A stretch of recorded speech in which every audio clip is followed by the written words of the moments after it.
C நீ இன்னைக்கு night shift leave போட்டேன்னு வச்சுக்கோயேன், ஆ.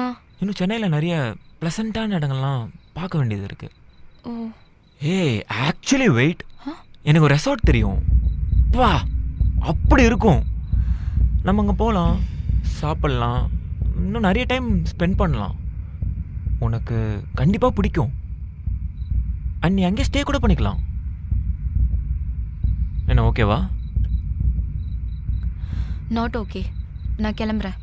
ஏய் அனு, புரிஞ்சுக்க. உன் கூட இன்னும் டைம் ஸ்பெண்ட் பண்ணணும்னு ஆசைப்பட்றேன். அவ்வளோதானே? அதுக்கு நைட் ஸ்டே பண்ணணும்னு அவசியம் இல்லைல்ல. நான் நாளைக்கு வரேன், மீட் பண்ணலாம். Anu, you are mistaken me please. I am not a stranger, we are lovers. நம்ம ஃபர்ஸ்ட் டைம் மீட் பண்ணியிருக்கோம். We should create some happy moments. And உனக்கும் ஒரு புது